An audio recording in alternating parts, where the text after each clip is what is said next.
ಎಂಥ ಒಂದು ಖುಷಿ, ಎಷ್ಟೊಂದು ಗ್ರೂಪ್ಸ್ ಇರ್ತವೆ ಗೊತ್ತಾ.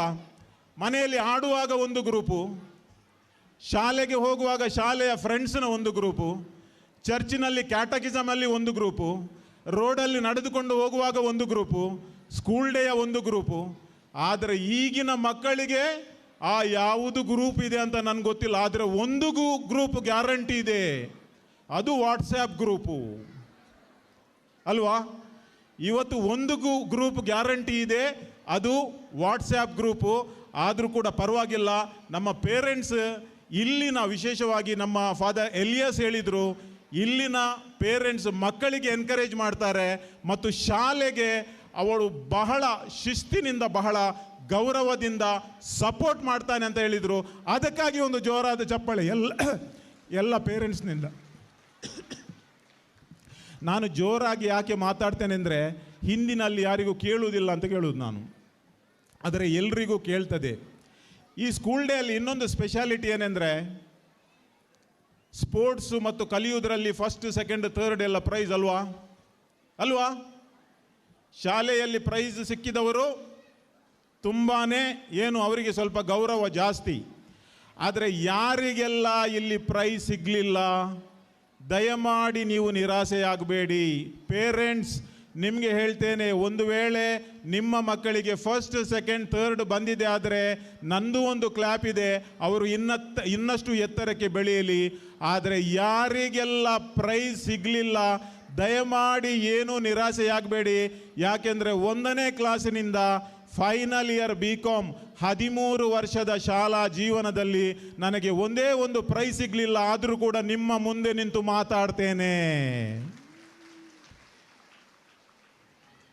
ಸೊ ಪ್ರೈಸ್ ಸಿಗುವುದು ಎಲ್ಲನೂ ಅಲ್ಲ, ಪ್ರೈಸ್ ಸಿಕ್ಕಿದವರಿಗೆ ಇನ್ನಷ್ಟು ಯಶಸ್ವಿ ಸಿಗಲಿ. ಇವತ್ತಿನ ಕಾರ್ಯಕ್ರಮದಲ್ಲಿ ಜಾಸ್ತಿ ಮಾತಾಡಲಿಕ್ಕೆ ಹೋಗುವುದಿಲ್ಲ, ಇನ್ನೂ ಕೂಡ ಅತಿಥಿ ಇದ್ದಾರೆ ಮತ್ತು ಅಲ್ಲಿ ಊಟ ರೆಡಿ ಆಗ್ತಾ ಇದೆ, ಮಕ್ಕಳ ಮನರಂಜನೆ ಇದೆ. ಆದರೆ ಒಂದು ಮಾತನ್ನು ನನ್ನ ಅನುಭವದಿಂದ ನಿಮಗೆ ಹೇಳ್ತಾ ಇದ್ದೇನೆ,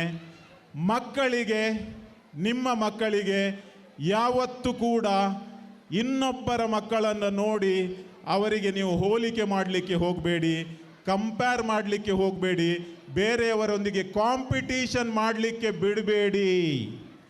ಯಾರೇ ಹೇಳಲಿ, ಏನೇ ಹೇಳಲಿ, ಬೇರೆ ಮಕ್ಕಳೊಟ್ಟಿಗೆ ಸ್ಪರ್ಧೆಗೆ ನಿಮ್ಮ ಮಕ್ಕಳನ್ನು ಇಳಿಸಬೇಡಿ.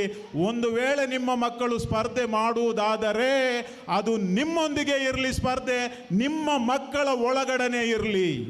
ಈ ಎಕ್ಸಾಮಲ್ಲಿ 50 ತೆಗೆದ್ರೆ ಮಗ ಇನ್ನೊಬ್ಬ 60 ತೆಗೆದಿದ್ದಾನೆ ಅಂತ ಕೈ ಮಾಡಿ ಹೇಳಬೇಡಿ.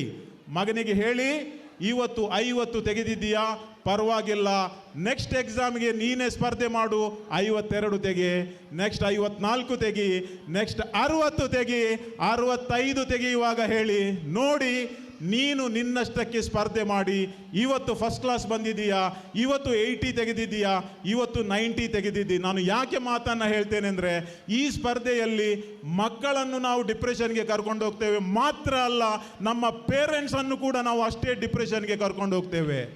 ಯಾಕೆಂದರೆ ಒಬ್ಬರಿಗೆ ಒಬ್ಬರು ನಾವು ಕಂಪೇರ್ ಮಾಡಲಿಕ್ಕೆ ಶುರು ಮಾಡಿದ ಕೂಡಲೇ ಅಲ್ಲಿ ಒಂದು ಥರದ ಪೈಪೋಟಿ ಸ್ಟಾರ್ಟ್ ಆಗ್ತದೆ. ನೋಡಿ, ಯಾವತ್ತೂ ಕೂಡ 100 ಮೀಟರ್ ಓಡುವಾಗ ಆಚೆ ಅವ ಎಲ್ಲಿದ್ದಾನೆ ಅಂತ ನೋಡಿ ಓಡಿದರೆ ನೀವು ಅಲ್ಲೇ ಇರ್ತೀರ.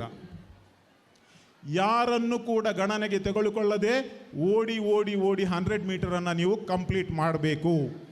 ಕೊನೆಗೆ ಒಂದು ಮಾತು, ಎಲ್ಲ ಪೇರೆಂಟ್ಸ್, ಇಲ್ಲಿನ ಪೇರೆಂಟ್ಸ್ ನನಗೆ ಗೊತ್ತು ಶಾಲೆಗೆ ತುಂಬ ಸಪೋರ್ಟ್ ಮಾಡ್ತಾರಂತ, ಯಾವತ್ತೂ ಕೂಡ ನಿಮ್ಮ ಮಕ್ಕಳು ಕಲಿಯುವ ಶಾಲೆಯೊಂದಿಗೆ ನೀವು ಫುಲ್ಲಿ ಸಪೋರ್ಟಿವ್ ಆಗಿರಬೇಕು. ಏನೇ ಆಗಲಿ, ಏನೇ ಇರಲಿ, ನಾಳೆ ನಿಮ್ಮ ಮಗ ಅಥವಾ ಮಗಳು ಬಂದು ನನಗೆ ಟೀಚರ್ ಜೋರು ಮಾಡಿದರು, ನನಗೆ ಟೀಚರ್ ಹೊಡೆದರು ಅಥವಾ ಇನ್ನೇನಾದರೂ ಮಾಡಿದರು ಅಂತ ಹೇಳಿದರೆ ಅಲ್ಲಿಯೇ ನೀವು ಬೆಚ್ಚಾಗುವುದಲ್ಲ, ಏರ್ಲ ಅಪಗನೆ ಬೆಚ್ಚಾಪಿನಿ ಬುಡ್ಚಿ ದಯಪಂಡ ನಮ ಶಾಲೆ ಪೋನಾಗ ಎಂಕ್ ಟೀಚರ್ ಹಾಕೊಂದಿತ್ತೇರು ಯಾನ್ ಇಲ್ಲಡ್ಬೋಡು ಪಣೊಂದಿತ್ತೆ ಅಮ್ಮ ಎಂಕ್ ಟೀಚರ್ ಹಾಕಿ ಎರ್ವಣದು ಟೀಚರ್ ಹಾಕಿ ನೀವು ಒಂಜಿ ಅಮ್ಮ ರಡ್ಡು ಹಾಕೊಂದಿತ್ತೇರು ದಯಪಂಡ ಟೀಚರ್ ಹಾಕಿನಿ ನಿನ್ನ ಎಡ್ಡೆಗೋಸ್ಕರ ಪಣೊಂದಿತ್ತೇರು ಆಂಡ ಇತ್ತೆದ ಪೇರೆಂಟ್ಸ್ ಅಯ್ಯೋ ಜೋಕುಲು ಬತ್ತು ಚೂರು ಬುಲ್ತುಂಡ ಯಾವ ಟೀಚರ್ ಜೋರು ಮಾಡಿದ್ರು. ನೆಕ್ಸ್ಟ್ ದಿವಸ 9 ಗಂಟೆಗೆ ಪ್ರಿನ್ಸಿಪಲ್ನ ಚೇಂಬರ್ನ ಎದುರು ರೆಡಿ ಉಲ್ಲೇರು, ನನ್ನ ಮಗಳಿಗೆ ಯಾರು ಆ ಟೀಚರ್ ಜೋರು ಮಾಡಿದ್ದು. ನೋ, ಅದಾಗಬಾರ್ದು. ನಾನು ಯಾಕೆ ಆಗಬಾರ್ದು ಅಂತ ಹೇಳ್ತೇನೆ.